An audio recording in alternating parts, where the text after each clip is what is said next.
AAT Birds Weekly Report is the Eagle news, notes, and analysis you need.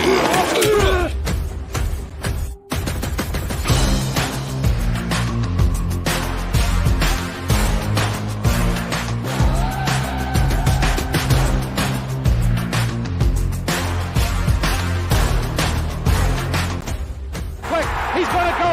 What a give it to Smith, and they stop him again. Go back. He looks, fires for the end zone, intercepted, the 20, the 10, the 5, touchdown, Matt Ware, midfield, he's going to go, Deshaun Jackson. He steps up his head and falls forward, and he fumbles the football, and the Eagles have it. It's gone, and the Eagles win. It's all birds, all the time. And welcome to another edition of the AAT Birds Weekly Report. I myself, Johnny Ulecka, is joined as always by Chip at Chip for the Birds, and we have Lake Lewis Jr. joining us again. He joined us last year. We talked a little bit about the Washington Commanders and the Eagles. Glad to have you back again. Really appreciate you coming on to talk a little bit of this matchup. Anytime, guys. I mean, appreciate you having me on. And, you know, normally he's kind of like behind enemy lines a little bit, but at the end of the day, you guys do a great job. So I know it's going to be a fair time on. That is something that we do aim for because, you know, obviously, like I did a show before the season started where it was like an NFC East roundtable, and that was a lot of smack talking. But I think like when you get down to the actual game of it all, you want to have a fair analysis of what you are going into. So I'm glad that at least comes out a little bit. Right, it does. So I'm going to start it off here. So we'll get into the football aspects of it. We'll get into the team. We'll get your insight on all of that. I want to talk about the ownership change and what the mood of the Washington Commanders fan base, the way this, you know, they've had a couple home games here, the way the fans are showing up, showing the support. How has that changed from the previous regimen to what you're seeing now? Well, I can tell you, man, it started back in training camp. You know, the team finally put bleachers out, you know, at the training camp facility, and that had never been done.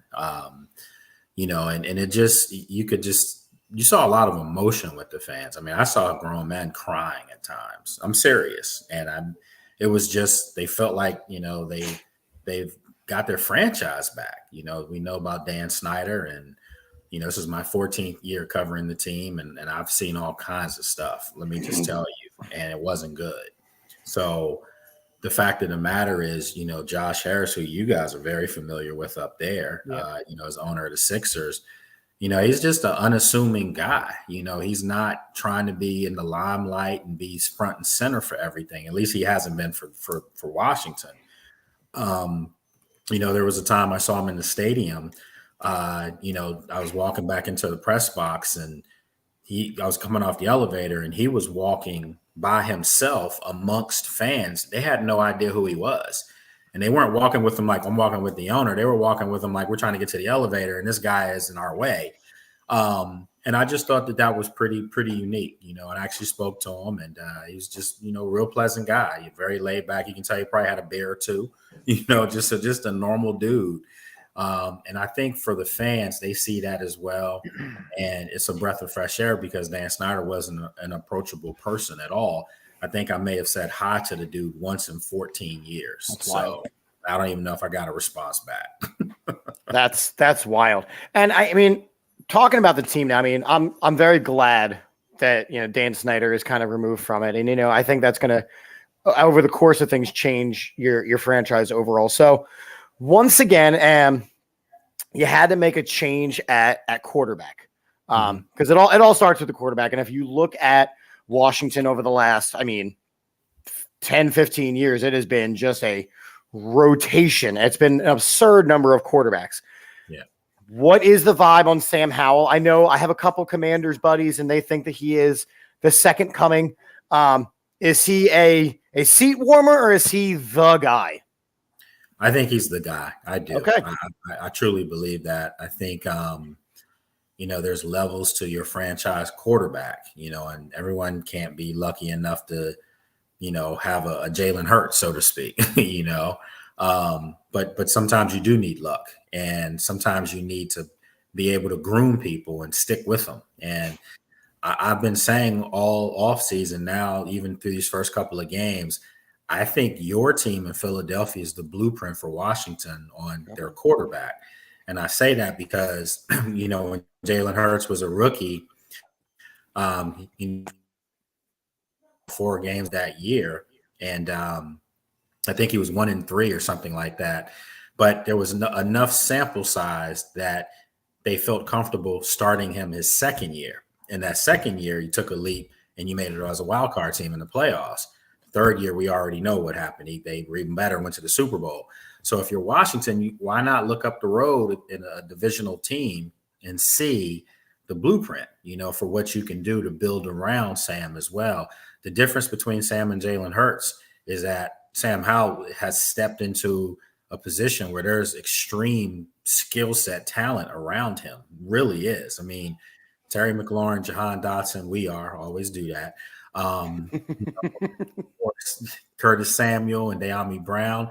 They've got 4 really good receivers. They really do. They have a Pro Bowler in McLaurin, a budding star in Jahan, and Curtis Samuel's just the ultimate pro, versatile player. De'Ami Brown has some potential. The running backs, Brian Robinson, Antonio Gibson. They have Chris Rodriguez, a rookie you guys haven't seen much of from Kentucky. That's actually not bad. So he's got some things that I think he has a little bit more than Jalen had his second year, because obviously he had to go out and get Antonio Brown and draft Devonta Smith. So I just think if you look at the Eagles, there's something that you can try to assimilate to be. So the one thing I want to bring up too, when you look at the Washington offense and basically the growing pains, I think, which you can see when you're watching them, they gave up 9 sacks to the Buffalo Bills. I think Sam Howell's been sacked 19 times this year, which he's on pace, I think, for 107 sacks. Yes. I think that may be the one weak point when you're looking at now. Not all the sacks of the offensive line. It could, some's on the quarterback holding the ball too long, trying to do a little too much. Now, when you look at this Eagles defensive line and the way that they can come at you a number of different ways, would you say that's kind of like the biggest matchup this Sunday is the offensive line of the Washington Commanders and the defensive line of the Philadelphia Eagles? Absolutely. I mean, I think that's the most – the game is going to be won on that matchup alone.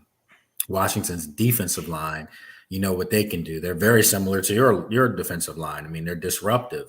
However, the offensive line for Washington it's really not that good, and they haven't played well. I mean, I do think the interior guys, Nick Gates at center, Sam Cosmi, at guard, and Sadiq Charles, they haven't played bad. They haven't, but the tackles have been dreadful. I mean, Andrew Wiley, Charles Leno have just been flat out bad. And, it's hard for me to say these things, but I got to be in that locker room with these guys, and they're nice guys. They're stand-up guys, but they're struggling, and they've been struggling for a long time. And we as media who cover the team thought that perhaps you working out every day against that defensive front would make you better. And it just doesn't seem like it's done anything. I mean, these guys look like they're lacking in confidence. Edge rushers are having a field day. And then when I look at what you guys are doing defensively up front, it's pretty scary. Now, not to get long-winded here, but the one thing that I keep trying to tell people here, there is some hope, because the Eagles, as great as the talent is on their defense, they've given up the second most passing touchdowns in the league, at 8. And they've also given up, I think, like the 7th or 8th most passing yards. So you can move the ball through the air on them if you have time, for your quarterback. And that's the problem. Washington, Sam Howell's been besieged by every team they've played this year has gotten after him pretty good. And the Eagles are going to be, I thought Buffalo's defense was really good, and Buffalo runs 9 deep on you on the defensive line. But the Eagles' defensive line and Jalen Carter right now, I mean, my God. I mean, it could get ugly real quick if they don't figure something out. So, And the one thing I want to bring up too, when you look at the Washington offensive line, their right tackle Andrew Wiley played with the Chiefs last year. He did. And he did have some comments after Super Bowl how he shut them down and talking a lot. Well, this is. I knew you were going to bring that up. I knew it. We do our research. I think this is a game where his name is circled. It's okay, a different playing surface. Now let's see how good you really are, and it's for him to show up right now. Well, I will say this, excuse me, is that it's put up or shut up time. I mean, it is. These are divisional games where the temperature warms up just a little bit more, you know. And the other thing, and I hate to keep saying it, but don't think that the Eagles guys are not thinking about last year. Yeah. You know, Washington came up in there and hung their first L on them, you know, and that was a divisional game as well. So I keep telling people this. I have a podcast that I do, my after practice podcast, but I actually do it live at a Hard Rock Cafe here in DC on Mondays. And I had, I had players come out. So two of the guys were out and, you know, they were just like, look, you know, these are games that you live for, that you want to play in. And, you know, it's a divisional game. You kind of throw the records out the window. But at the end of the day, the Eagles are one of those teams that just something about your coach, man, that gets them riled up. And I just know it's going to be a buzzsaw at the link on Sunday. It really is. And, you know, if you're Washington, I don't see how they can play any more poorly than they did against Buffalo.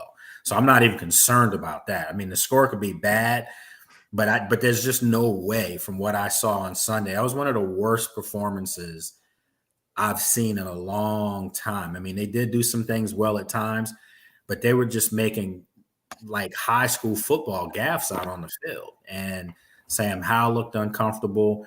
You know, I attribute that game to Buffalo knowing Kansas City's offense pretty much, which Eric Bieniemy's running here, because they've played Kansas City so many times over the past few years. They knew what Washington was trying to do. The big difference, though, when it's Patrick Mahomes and Travis Kelce doing it for you. So if you're Washington, now you get the Eagles coming off a really tough that game against Tampa Bay showed me a lot because offensively, they didn't do anything. But the defense was I just couldn't believe some of the stuff I was seeing out there. So this was going to be good, man. You know, it's a divisional game. I'm excited to see it. I'm excited to be there, but we'll see. We'll see. So kind of sticking along the coaching lines and along the ideas of what the expectations are. So you've played 3 games this season. You beat an Arizona team that has been gritty all season. And, you know, thank you to them for smacking down the Cowboys. We appreciate that. You beat a Denver team in a close game that we've now seen that Denver is probably one of the worst teams in football. You got slapped pretty hard in the mouth by a Buffalo team that has Super Bowl aspirations. Talking a little bit about Ron Rivera, who I really like as a coach. I think that before we went for the Nick Sirianni route, I kind of got excited at the idea of maybe bringing him in. But his first season, they make the playoffs. Mm-hmm. Then they go to 3rd place. Then they go to 4th place. This season they start 2-1, but they still have some teams on their schedule. So talk to me a little bit about what the expectations are involving Ron Rivera. And, you know, is he on the hot seat? I know it's first year with a new guy as far as quarterback goes, but he's got a lot of the playmakers still. The defense is there. You've got new ownership. Is Ron Rivera on the hot seat if there's no playoff berth this year? Absolutely. 100%. Okay. And he's got to be. I mean, you mentioned they made the playoffs his first year. They were 7-9. Yeah, it wasn't great. And, you know, Taylor Heineke's going up against the Tampa Bay Buccaneers and almost beating them in the playoffs.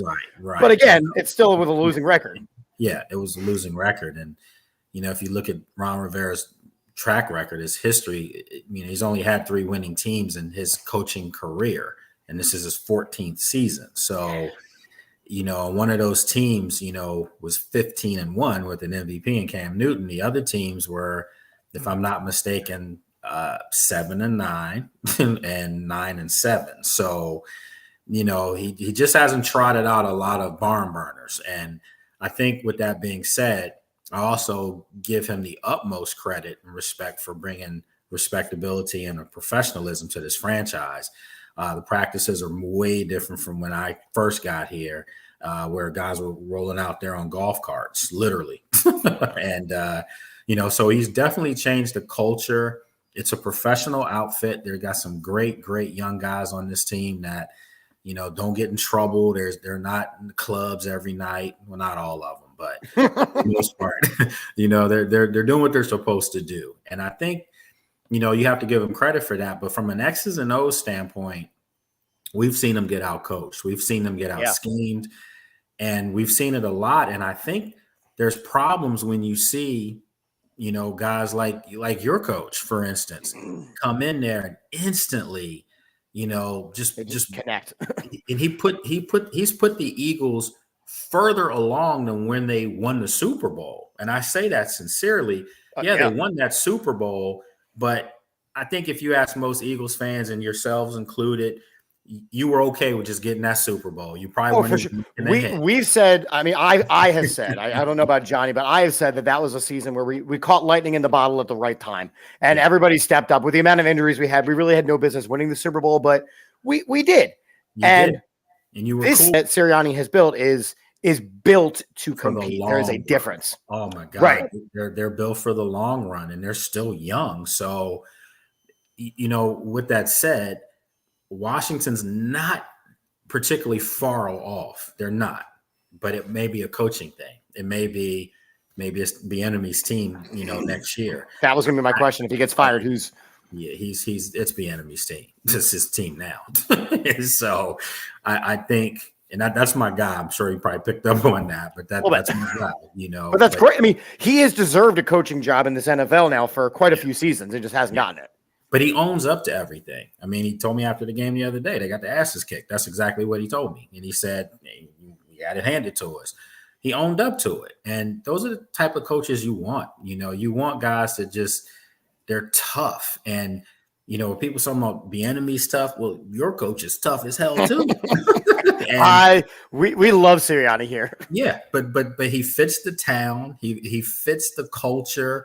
He's just perfect for Philadelphia. And I think that those are the type of things that I think sometimes owners don't identify with. When he was hired, in Philadelphia, people are like, who the heck is this guy? From a Colts, who is he? Well, he did something in that interview that lit a fire, under Lurie and Howie Roseman, and they liked what they saw. They brought him on, and the rest is history. The same thing with Dabo up in New York. You see these guys that come out of nowhere, but they come from a pedigree. And I think, when you look at Bieniemy, to answer your question, I do believe he's the coach next year. I think he fits the identity of what they're trying to become.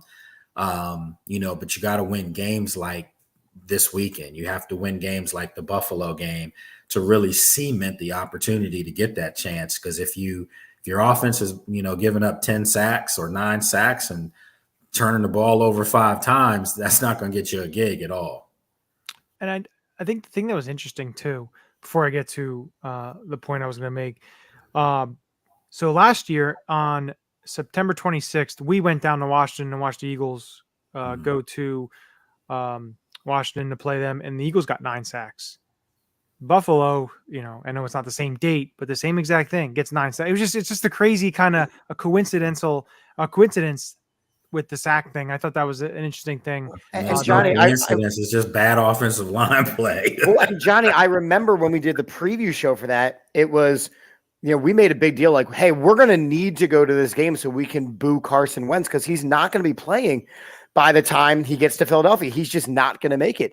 And we were able to say flat out that Carson Wentz holds the ball too long. We knew it from his time here. And I think that this defensive line has only gotten better. Yeah. And Sam Howell, he's obviously more agile than Carson Wentz is at this point in his career. But everything Lake is saying about the offensive line play, it should scare Commanders fans with the way our defensive line is playing. This is a nightmare. I literally, so after we did our show, Monday night games on in there, and I just kept seeing Jalen Carter, and I'm like, you knew he was a stud coming out of Georgia. Obviously, he had the incident, the car incident. Excuse me, but you thought him and Fletcher Cox and Brandon Graham and, all these guys. And naturally it was, can he come in and fill the void of Hargrave leaving, Well, I think they're not missing a beat. They're really not. Their linebackers are flying around. If there's one thing that I think can be exploited for the Eagles, believe it or not, it's probably the secondary. I like Darius Slay and guys like that. But at the end of the day, they're giving up some yards. And if you're Washington, the problem is they haven't been throwing the ball down the field because the offensive line's been so bad. It's been a lot of deke and dunk stuff. And that's probably going to be the case against the Eagles. So it's going to be interesting to see what EB dials up against this Eagles defense. And I think a lot of it too, there's a lot of context to everything. Of course, we had Cowboy fans thinking they won the Super Bowl after 2 weeks, and then they get slapped in the face and they have to sit back down and reevaluate themselves, which is always fun. Makes my Sunday even better, being able to go into work. And I have a Cowboys fan at work that likes to talk a little bit. We kind of call them delusional, which is usually a lot of the fan base there. I don't have to tell you that. You already know that. But I grew up with one. My father was a Cowboys fan. Well, firsthand then.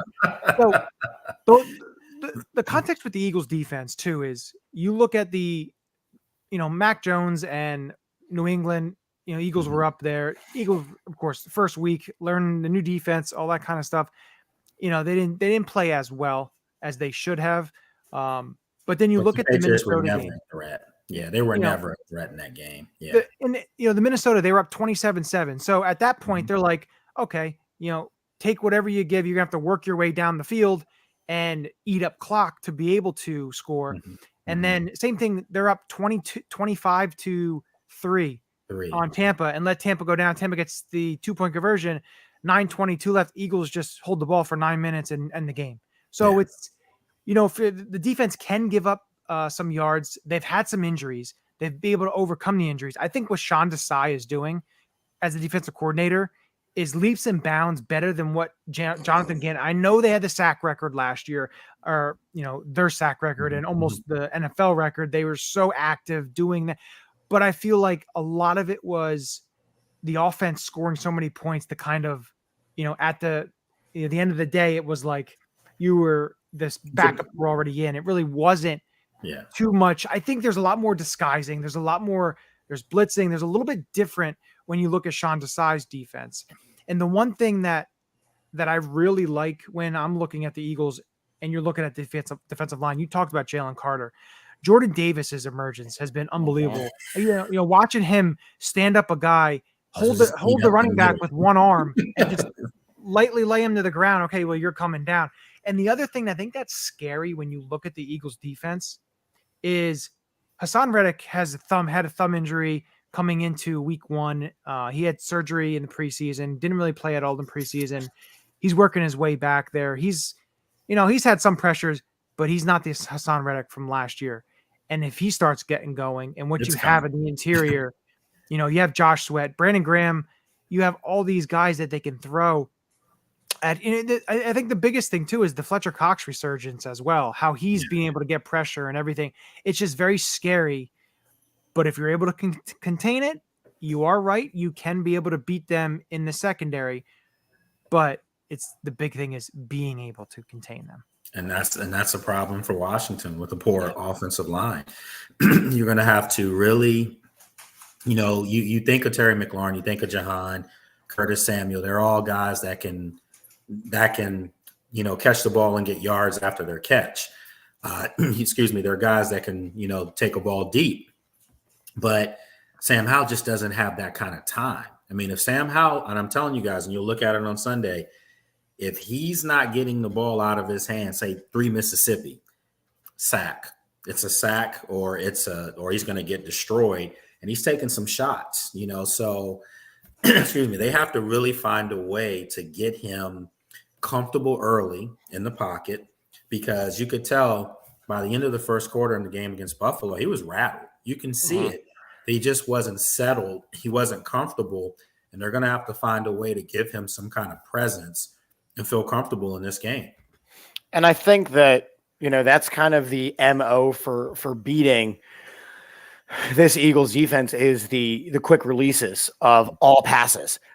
Because our defensive line is so dominant, if you're able to get the ball out quickly, then now you're dealing with our linebacking core and our secondary, which is a noticeable decline from what our defensive line is. And that's the way the team was constructed. I mean, that is what it is. So I think that that's kind of saying a lot of the same things that have already worked against the Eagles. It's just whether or not Washington's going to be able to execute.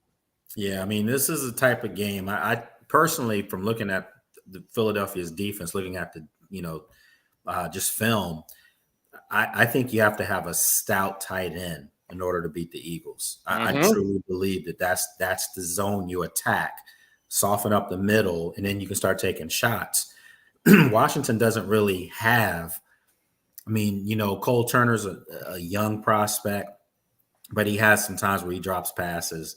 Logan Thomas is just he's hurt so much. He's not what you saw 2-3 years ago. He's came back from a torn ACL or whatever, and it just hasn't been the same since.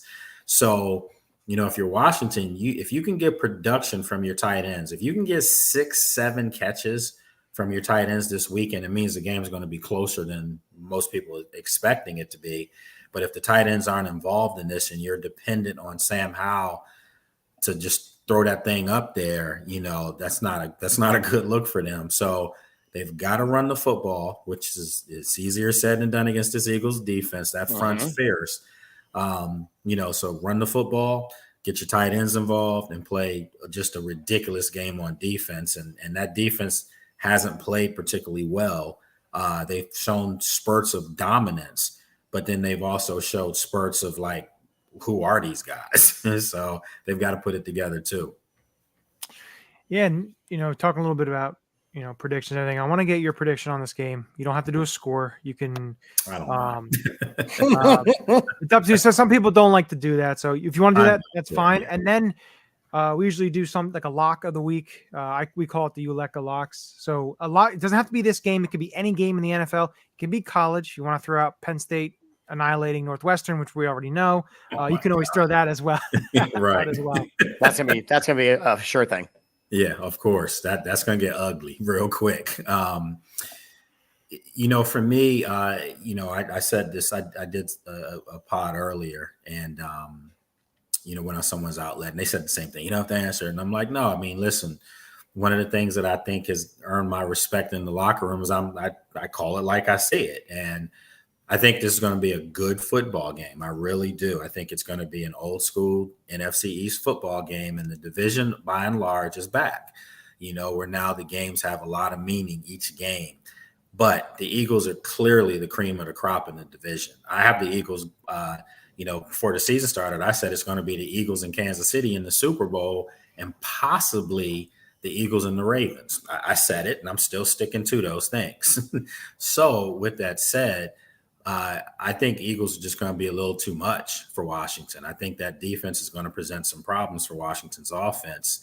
So I'm taking the Eagles in this game 24, and I said Washington 16. I think Washington's going to have a lot of field goal opportunities, and I think Joey Slye might have 2 or 3 on the game, but I just don't see them punching the ball in on them more than one time. So that's how I came up with that odd 16, 3 field goals and a touchdown.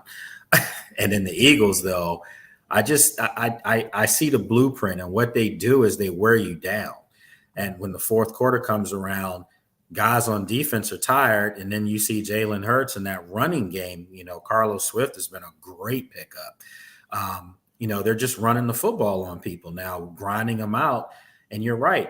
Johnny mentioned this earlier. You don't need to get 30 points with that kind of defense. If you can crack the 20 mark, you're probably going to win a game. So for this game, I think the Eagles rushed the ball really effectively, probably to the tune of 150 yards on Washington's defense. And that's what's going to be the difference in this game. I could see Jalen Hurts getting a rushing touchdown as well.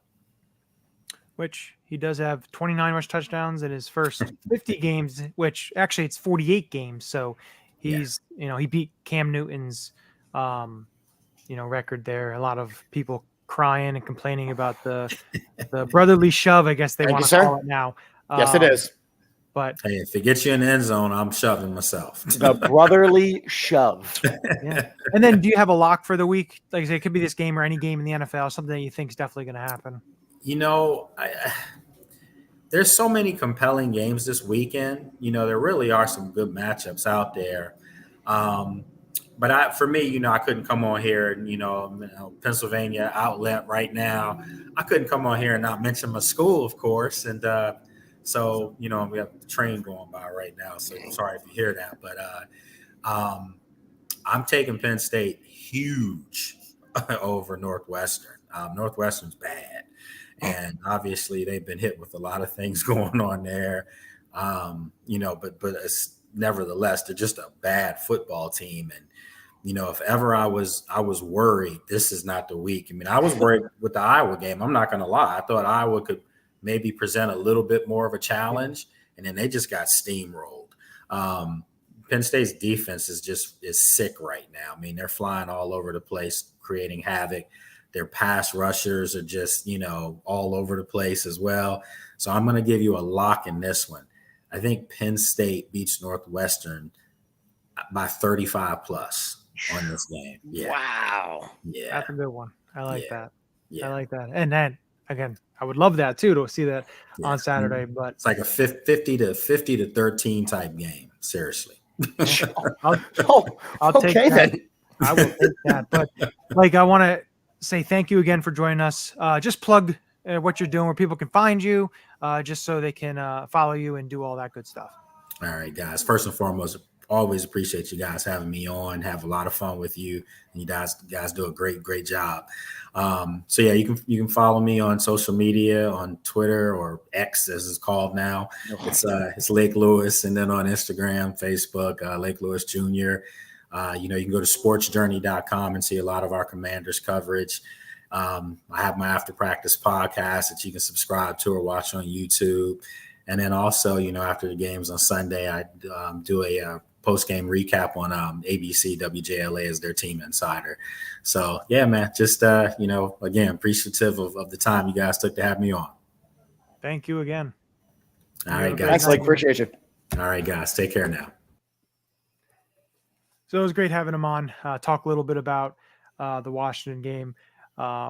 Before we wrap up and everything, and I do want to get your insight on the game. Now, we didn't have a post-game show because Monday night, and then our show's Wednesday, so it's a little, you know, a lot going on. But kind of, what is your what did you think about the Monday night game? I know a lot of people talked about the offense. They, you know, in the red zone struggles, all that kind of stuff. I understand the offense struggled, but my thing with it was they had almost 500 yards and their offense still isn't clicking on all cylinders.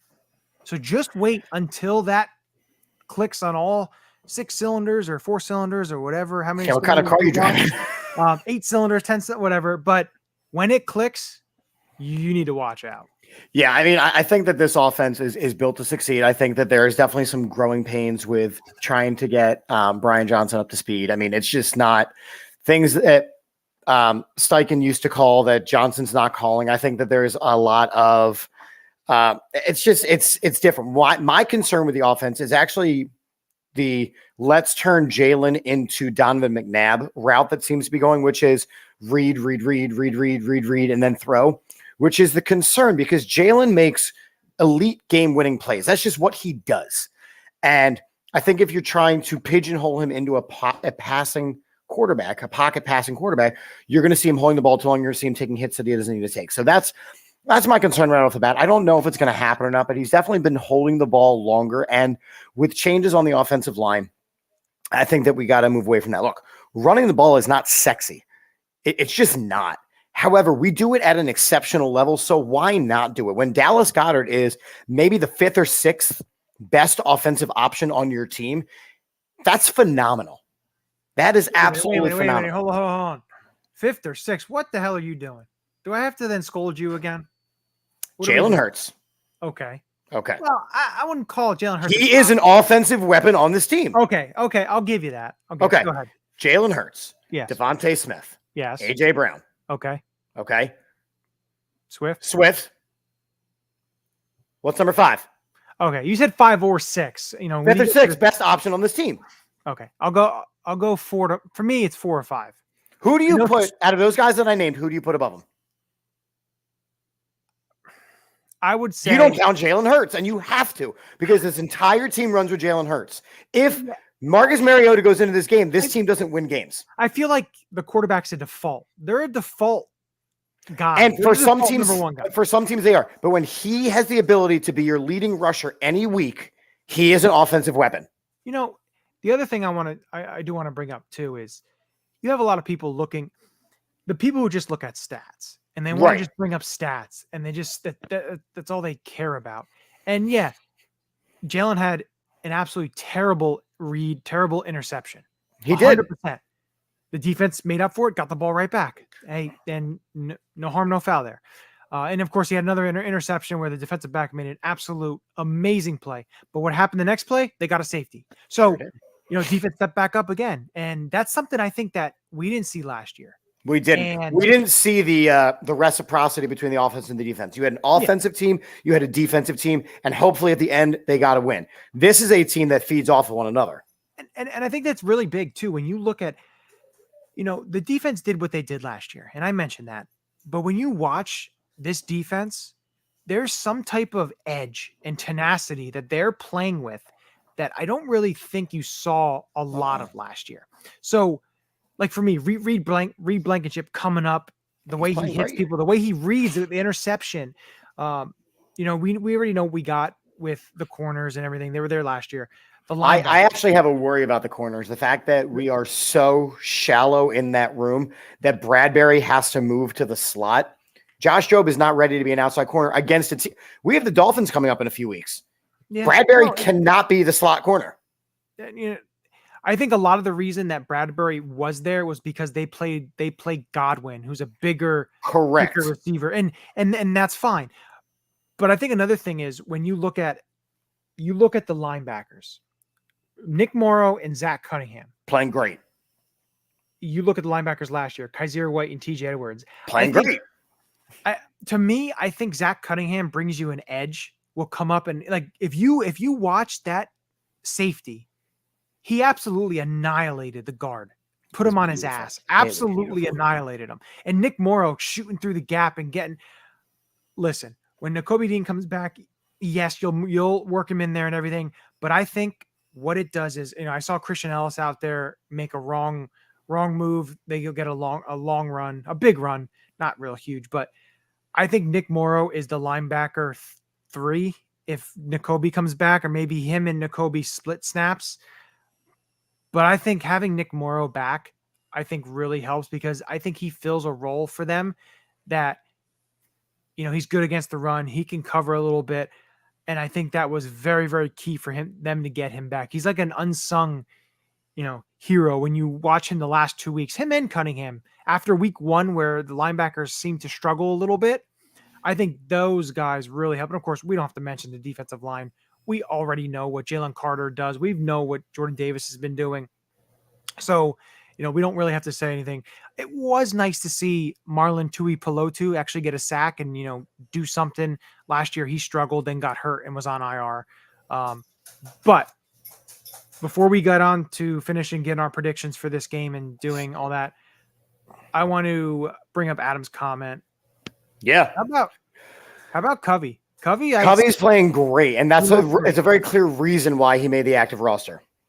I think that was absolutely, he had a hell of a game. It's great to see that if they're able to get that out of him, that takes the offense from they're struggling, but if you give them that type of field position, watch out. And of course, we know Hurts under the weather. A lot of players are under the weather. It was a muggy, humid. Jason Kelsey was talking on his podcast about, how many plays they were out there all the time. He was absolutely exhausted. So, I wouldn't say it was good. It was only a 38-yard punt. Doesn't matter. 38-yard punt, but it was inside the 20. So it doesn't matter. He is the man. Well, he is man. He is the man. So, like, we're going to do the predictions and the Ulecka Locks. Last week, I never listened for your lock, so I don't even know unless you remember. I don't remember what I said, but how rude, sir. You should know what you said. So that's all. I don't know what I said. I was trying to wrap up a show solo. So I had, I know. So I had Jalen Hurts 250, 2 touchdowns, and a rushing touchdown. Well, I was wrong. Yeah. And of course, the reason, I'm trying to pay a little attention. I have some hopeful playoff baseball. Your team's already clinched. So yes, sir. And Garrett Stubbs hung over, was able to. That was great. Like I said, that's always fun to watch, especially this time of the year. The weather's getting cooler. Baseball's getting in October. Football's really ramping up. But I'm trying to look back and listen to my lock while you talk. Okay, I'll talk. I'll start with my prediction and my lock. You keep doing what you got to do. So my prediction for this game is actually, no, hold on one second. I have to get our. Here we go. All right. Gotta add some music to the background here. So when I take a look at the Eagles-Washington matchup, now, Eagles are able to run the ball. It's going to be a really long day for Washington because if they're able to control the clock and with the offensive line of Washington being able to control them that way, the offensive and defensive lines, I think for the Eagles have a big game. And again, that's not like any other week, but I think this really helps the Eagles. I say it's 27-17 Eagles. And my lock is Swift, his third straight 100-yard game. I just think the way that he is attacking the holes, the way his patience and the way he's running the ball, I think a lot of it, when you watch him, it's kind of what we wished Miles Sanders after his first year with the Eagles and how he ran the ball. And then all of a sudden it seemed like he started to regress a little bit. And then last year started off the season pretty well. He was, showing some signs of life. And then the second half of the year struggled a little bit.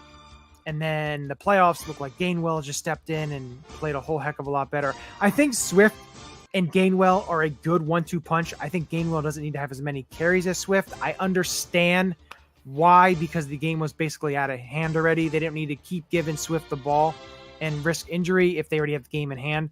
But I think those two guys do play off each other. So, of course, we know Swift is more dynamic. But I have Swift going third straight 100-yard game and the Eagles winning this matchup 27-17. To start 4-0 for the first time since 93. I mean, last year. Sorry, I had to bring that up. It killed me. So I went back and real quick listened to my Ulecka Lock from last week. I was wrong. I had Dak Prescott. Yeah, shocker. I had Dak Prescott throwing for over 350 yards against the Cardinals. He did not. So there's that. I think I'm still in the 0 for category in the Ulecka Locks. 0-3, I am 1-2. All right, I can live with it. My Ulecka Lock and my prediction are both coming from this Eagles game. I think that Jalen Carter is ferocious. I have Jalen Carter as a lock for 2 sacks and a forced fumble. Okay. I just think that he. I don't. 31-17 Birds. It's brutal. And then again, as far as the score goes, it is an NFC East matchup. I think the Commanders have some weapons, which is great. But I think that the difference comes in with the trenches. They're not going to be able to get to Jalen Hurts as easily, and we are going to get to Sam Howell. I feel pretty confident about this game. I'm going to go